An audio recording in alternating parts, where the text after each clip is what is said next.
So what we've got here is a very simple patch which generates the sound of bubbles. Alright, so let's have a look at how this works. We've basically got an envelope generator with an attack and a decay setting. This envelope is being used to modulate the amplitude of the oscillator as well as its frequency, with a U to R here mapping the 0 to 1 value to a upward shift in frequency. So we've already identified two parameters here which affect the sound of the bubble. One is the duration. As you'll hear, if I set this to 100 milliseconds, very short bubble. If you set it longer, like 3 seconds, you're going to get a much longer bubble. We can also change the starting frequency of the bubble, making more high-pitched bubbles or more low-pitched ones.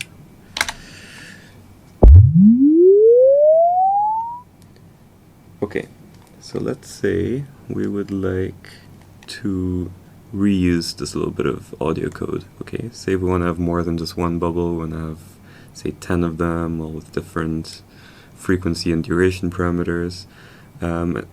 So the way we do this is, we use our selection tool here. We're going to select all the relevant objects that we want encapsulated. Okay. Gonna radial menu here, more, and to Powerblock. Okay. This is going to bring up the keyword. So this is where you give your little block a name.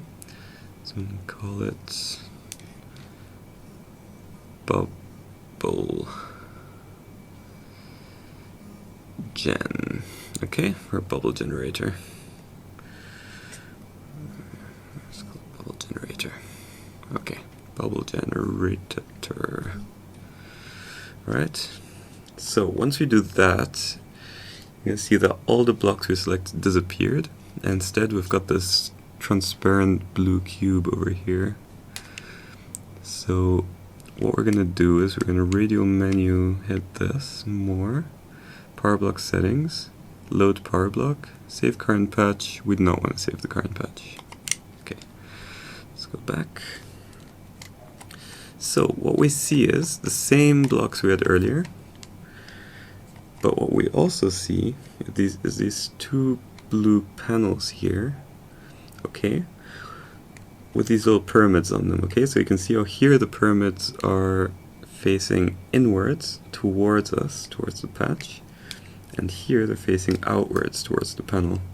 So as you might have guessed, the pyramids on this panel represent our inputs into the patch, and the pyramids on this panel signify our outputs. Okay, so what are our inputs? Well, we know that we need a trigger to trigger the bubbles. So what we're going to do is, I want this to be my trigger input. Okay, so that when we have the power block here, we're going to have our trigger input here and our, you know, any other inlets as we set them here. So I'm gonna make this an event input, and I'm gonna wire this to our envelope generator, and then to stream inputs for our duration and starting frequency. We can also label these inputs, so I'm going to call this one trigger,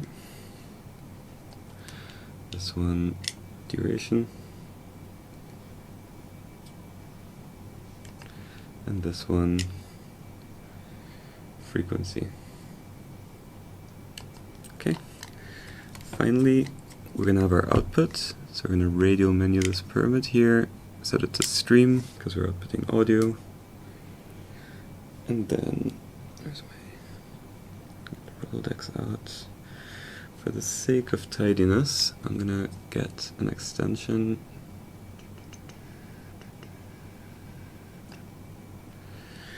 Put it here. close my palette here. Could label this one, let's call it audio. Now all that's left to do is to save our power block. So we hit the panel, hit our little save icon here, saved. Alright. So what we have here is a self-contained bubble generator. And the beauty of this is that I can just go and hit copy. Oops. Copy again. And we can have as many of these as we want in the scene with minimal effort. Each with a localized 3D point source.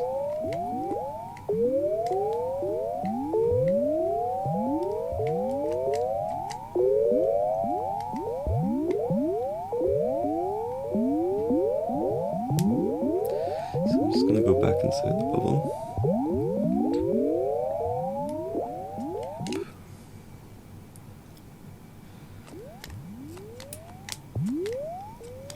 And we'll see I've added a few more bits and pieces to this. So first of all, the amplitude is changing on each new bubble to give it a bit more of dynamic range. I've also added this bit of logic here, which basically generates a random number between 0 and 1 and does a conditional test. If the number falls above the number that's set here, which in this case is 1, it's gonna let the bubble audio through. If not, however, it's not gonna let any bubbles through. So this is basically a nice little trick to have like a density parameter. The higher this number, the more likely you're gonna have a bubble. Okay, we'll get back to that in a minute, but the other thing I wanna show you is this object here. Which we call the wireless in. And with this object we can send any audio passing into its input to a receiver, which can exist in our top level patch. So I'm going to go ahead and save this and return to our bubblescape. Okay, now we're back here, we can open our Rolodex again. And what we want to find is a wireless out.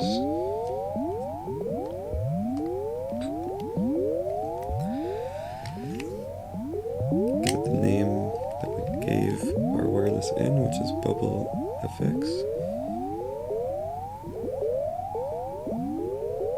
Okay. Now what we want is, let's go a little reverb.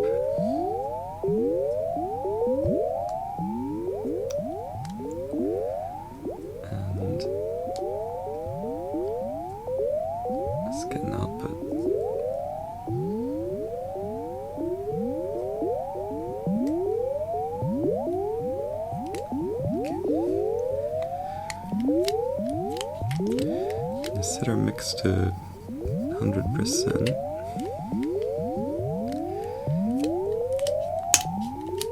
Set the spaciousness quite low, about 0.25, give it a quarter.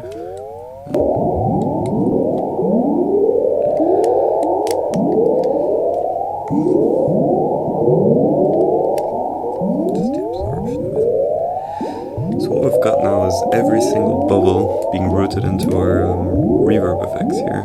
So we could obviously, add as much complexity here as we want, but this is quite cool for receiving global audio from lots of different objects all over your scene. Alright, so I'm just going to go ahead and save this.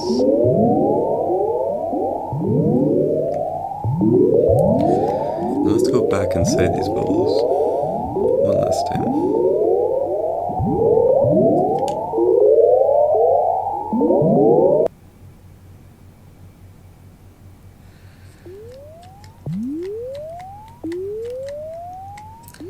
So as you'll remember from a few minutes ago, there's this density parameter here, which can be used to set the density of this bubble generator.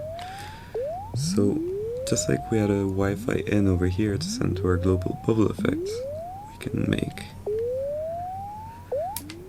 Wi-Fi out over here.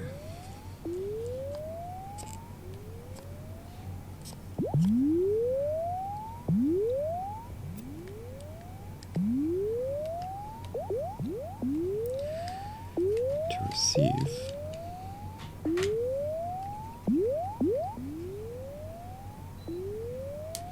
a global input parameter.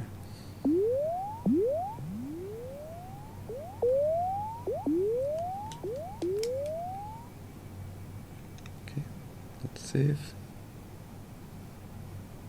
Return.